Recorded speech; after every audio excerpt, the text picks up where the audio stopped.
Welcome to the Wealth Stream Podcast. The team at Hightower Great Lakes share their insights and passions for empowering their clients to live their best life. In this energetic podcast, we will take you on a journey to help you navigate your financial future, overcome life's challenges to reach your financial goals, and find the financial clarity you've been searching for. Let's explore the downstream impact of your wealth and what it means to you, your family, and your community to live greater.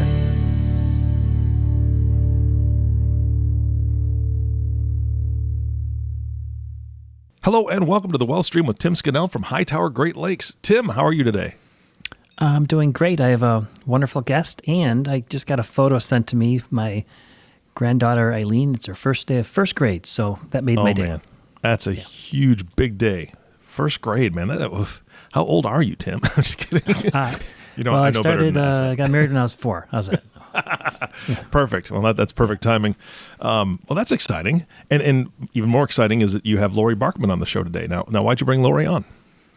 Well, I've mentioned in the past in the podcast, I've been a business owner myself since, 1988. And I've actually been formally working on my own succession plan since 2008. I've done a couple major restructurings of the business. So it's been 13 years in the making. I'm still working on it. And the point is, I understand how hard it is, how long it takes, and how many moving pieces there are. And like a lot of the listeners, I love what I do, but at some point I want to eventually exit on my terms, my timing, my control.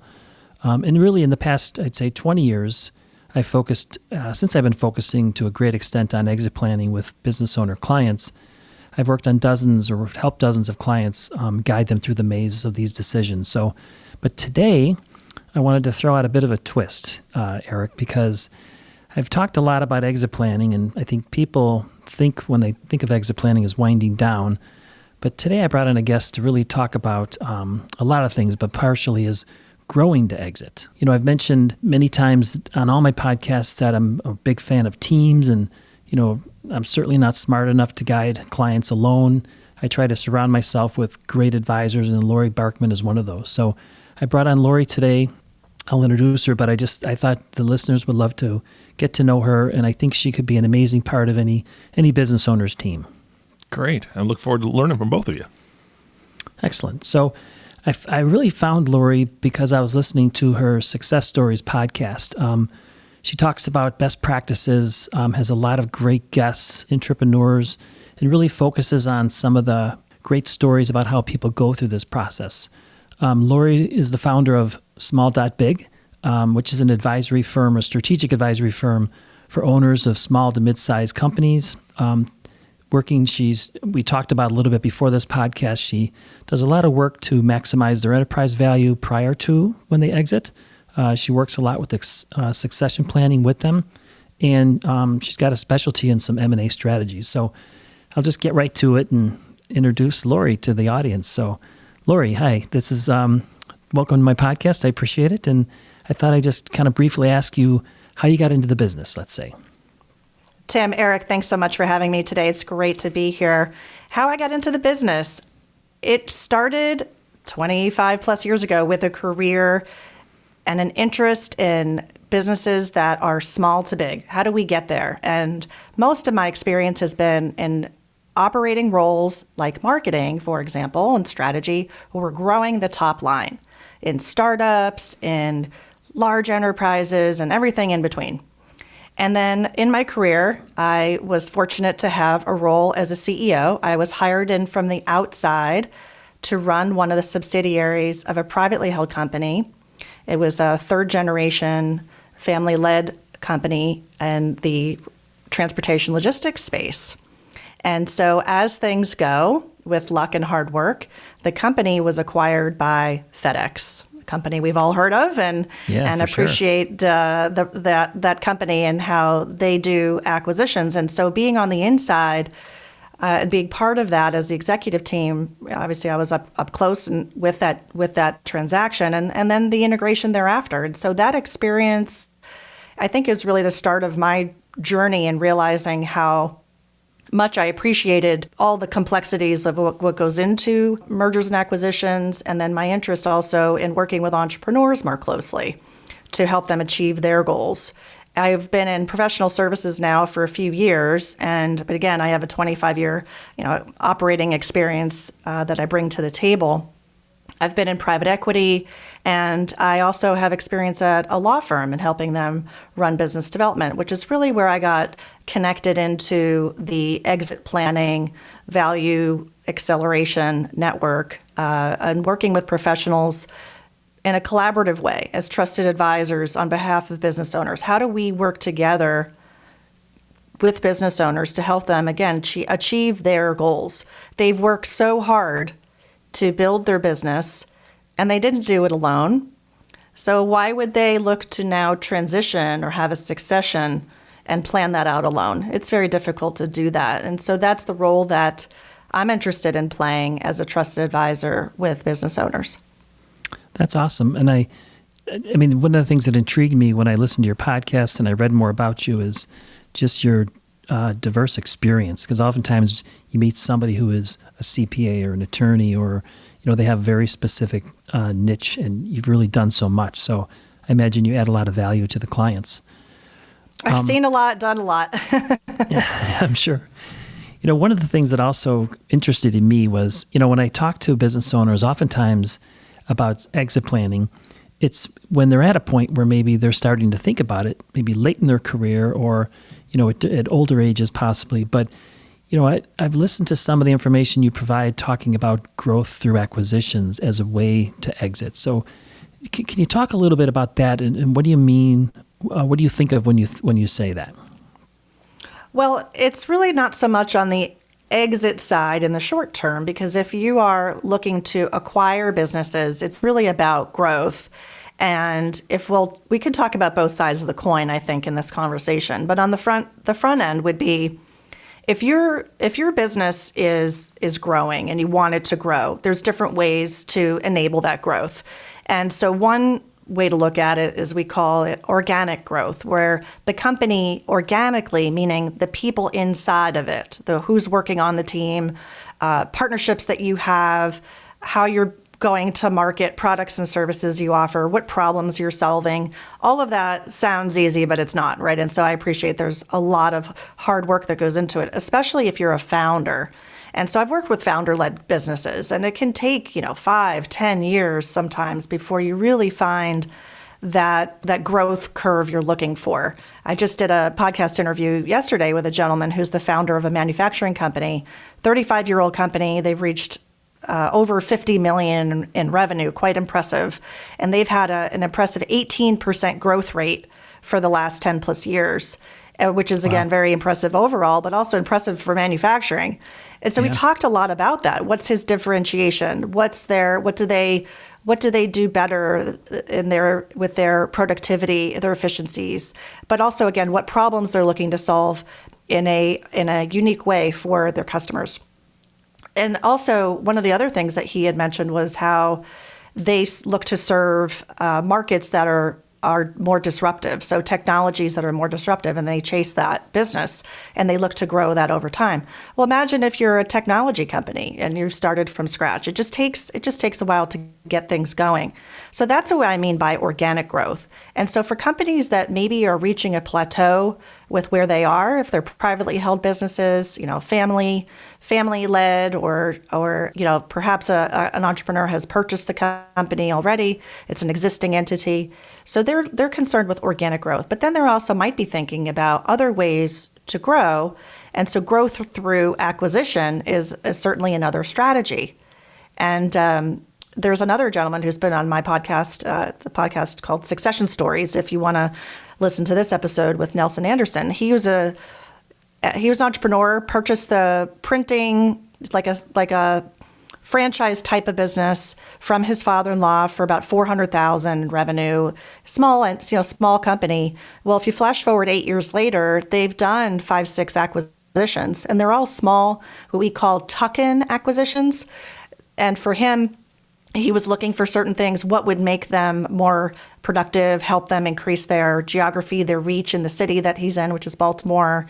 And so this growth through acquisition, sometimes we think is just for the big guys, but it's not. It can be a very effective way for family businesses to continue to grow. There's another gentleman who's been on my podcast up in the Massachusetts area. He and his brother are fourth generation, and that's absolutely their strategy, is to do these tuck-in acquisitions, and they've grown considerably through that strategy.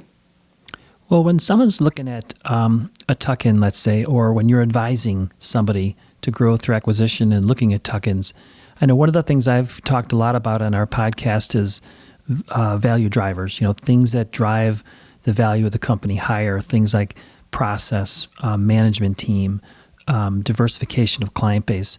So when you're advising somebody who's looking to grow through acquisition, what are some of the things you recommend that they consider, or what's the process maybe you follow in helping them to go in the right direction to look at the right types of tuck-ins? In general, there's about 8 drivers of value in a business. So if you're looking to bring your company to market, you're certainly going to want to showcase, those attributes to a potential buyer. Likewise, if you're looking at acquiring a company, these are the same attributes that you're going to look at in your diligence process. So it's kind of works both ways. So I think this is a really great topic because it really does tie in with what we were talking about earlier with exit planning. And so it just depends on which side of the transaction you're on. You can look at it as reverse diligence, right? If you're looking at your own business to say, how am I standing up against these 8 attributes? And so just to sort of start, we don't necessarily need to talk about all 8, but certainly the financials of the business are really important. How big the company is in terms of revenue, how stable it is, or its growth rate, and its profitability, what industry it's in. But also we talk about its differentiation. What is its competitive moat? To quote Warren Buffett, what are those attributes of the company that gives it an edge over your competitors? Also, we look at risk. Risk is in the eye of the beholder, certainly.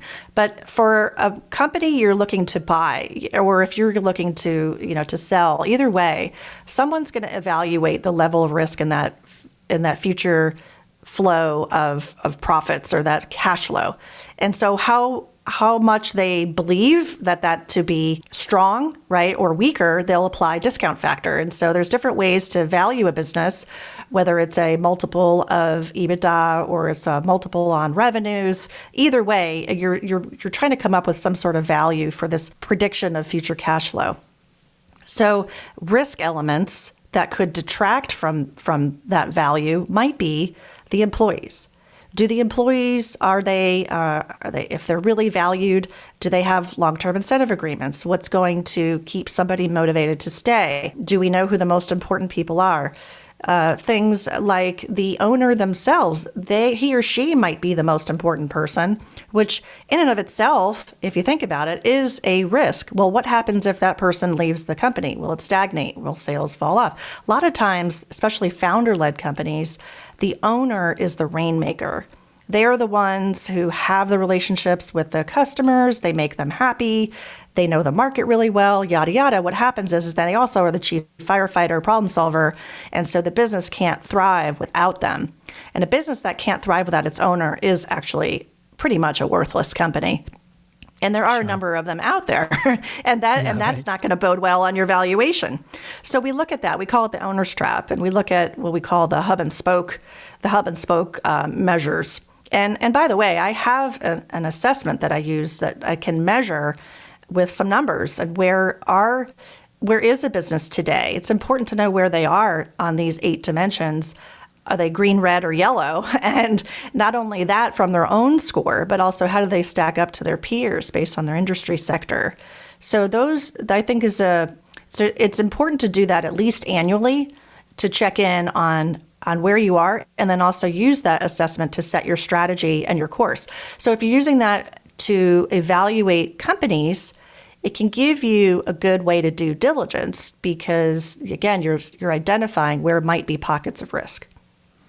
So maybe give an example of an assessment you might have done this year for somebody that came to you who's looking to grow through acquisition, and then maybe talk about some of the things you might be recommending they do, well before they even look at who they want to maybe acquire or tuck in.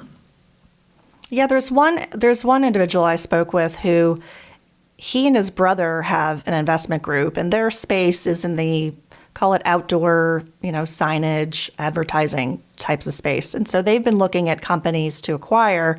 We went through the assessment, and the assessment was on his current business. But when he was going through it, he was thinking, oh, wow, this would be really helpful to use as a diagnostic if I'm looking to acquire a company and thinking about, what are those aspects that would make it a great fit or not. I think for fit, fit really comes down certainly to the financials. It has to be the right deal. You have to have the financing lined up, all of those things. But really, I want to talk about culture. This comes up a lot when I talk with entrepreneurs, founders, business owners, when on either side of this transaction needs to be fit.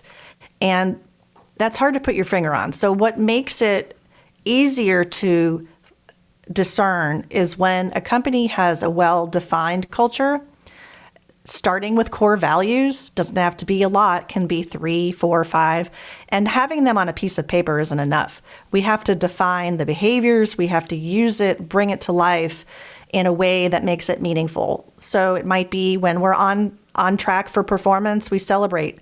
When we're off track, we recognize where we're off track. We use it as a way to hire and retain. We stack ourselves up against these behaviors and these norms and these values.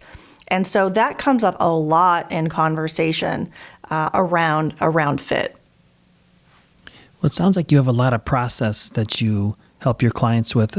So in that example, where you talked about the investment group, how does someone like that engage with you? What's the process look like when, so oftentimes I talk to clients or business owners, they're looking to exit, and, I try to help them evaluate where they're at, where they want to go, where the gaps are. And oftentimes the gaps are the things you're talking about, which, I'm not qualified to really help them with as much, and I like to bring in people like yourself. So how does someone engage with you, a business owner, if they're looking to acquire through growth, exit, et cetera? Yeah, and I love that we're talking, because I think this exit planning trifecta is so important.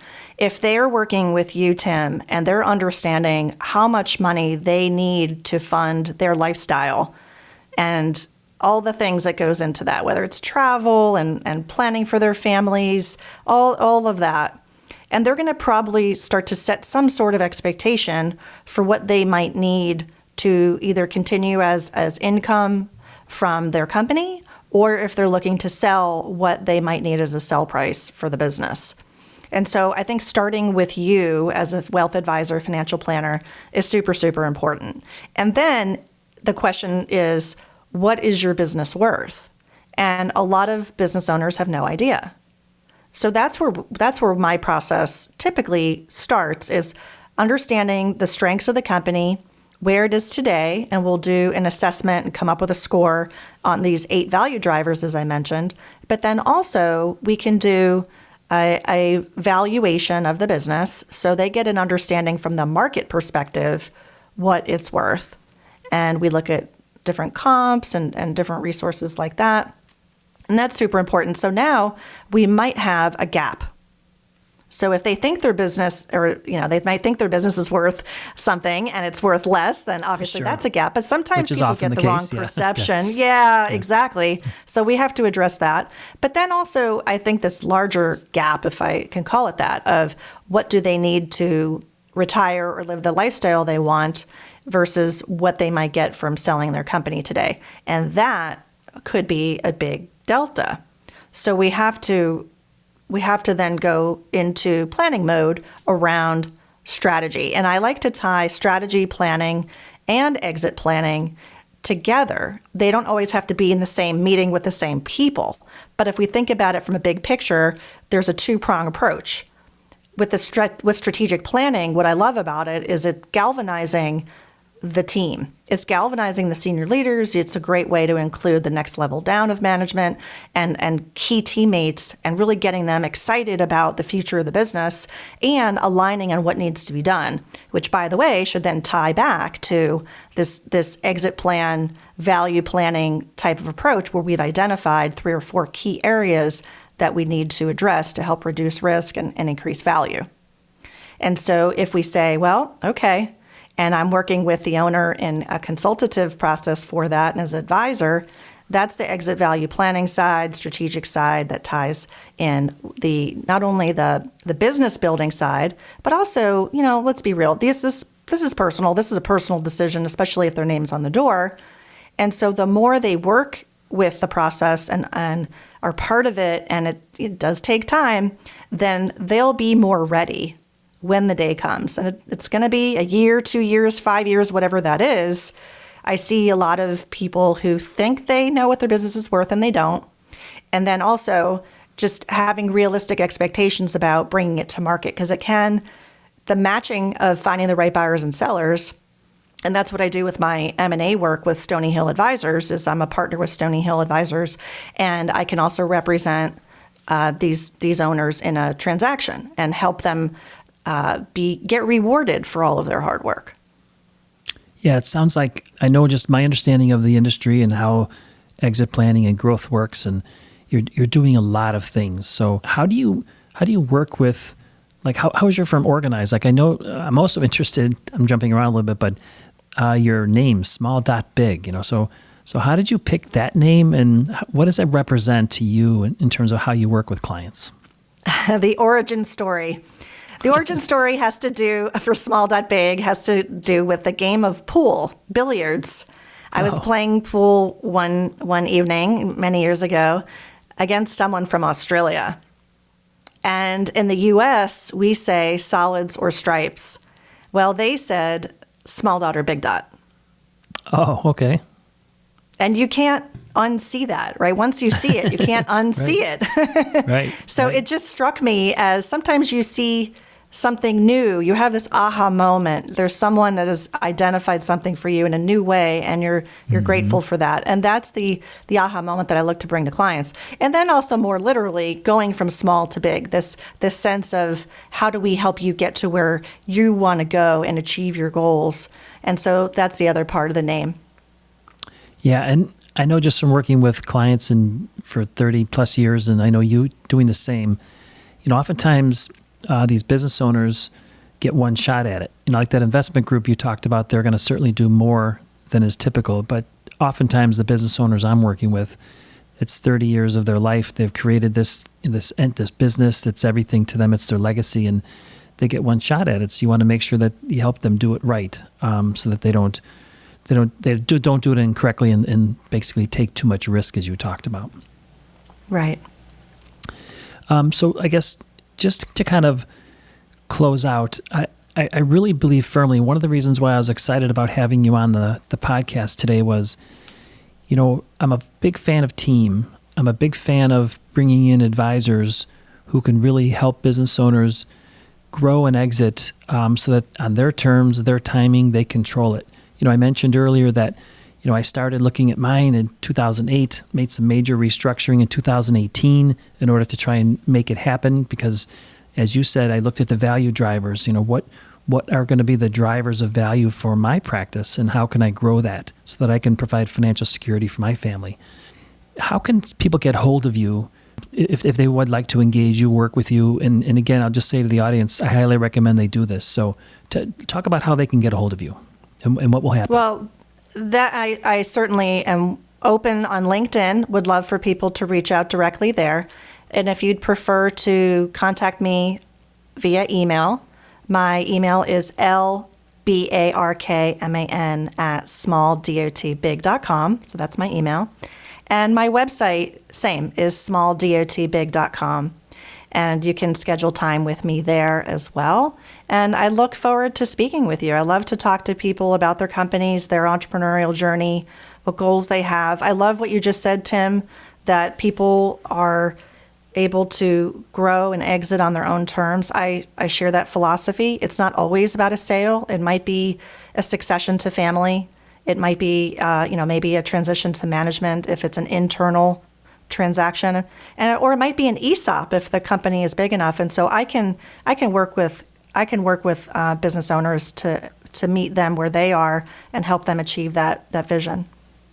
Yeah, and I just think that whether you've never thought about exiting your business or whether you've worked on your exit plan a little bit or your growth plan, but you haven't really gotten the results you wanted, or maybe you're pretty far into the exit planning process and you just want to make sure you're doing it right because, like I said before, you only get one shot at it. I highly recommend people contact Laurie because I think Laurie can really help you get your business aligned to get the maximum value and exit on your terms. So thank you so much. I really appreciate that you joined us today for the podcast. Thanks, Tim. Thanks so much for having me. It was a lot of fun. Good. Laurie and Tim, this has been fantastic. Tim, obviously, this is exactly why you brought Laurie on. What a great amount of information for your listeners. And I appreciate the fact that you brought her on, always educating the audience. That's what I love about you. So Laurie, thank you so much for being here. And of course, Tim, thank you for bringing her on. And our last thank you always goes to you, the listening audience. Thank you for tuning in and listening to the Wealth Stream podcast with Tim Scannell. If you have not subscribed to the podcast yet, please click the subscribe now button below. This way, when Tim comes out with a new podcast, it'll show up directly on your listening device. This makes it much easier to share these podcasts with your friends and family. Again, thanks so much for listening today. For everyone at Hightower Great Lakes, this is Eric Johnson reminding you to live your best day every day. And we'll see you next time.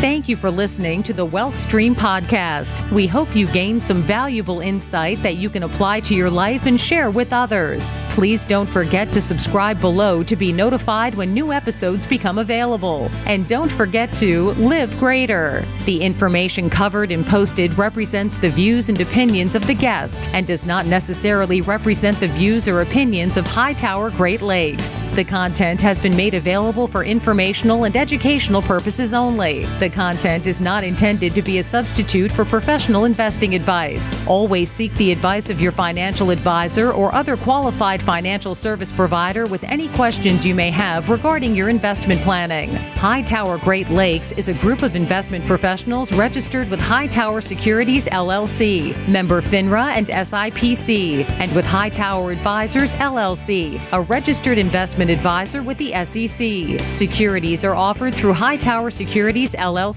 Advisory services are offered through Hightower Advisors LLC.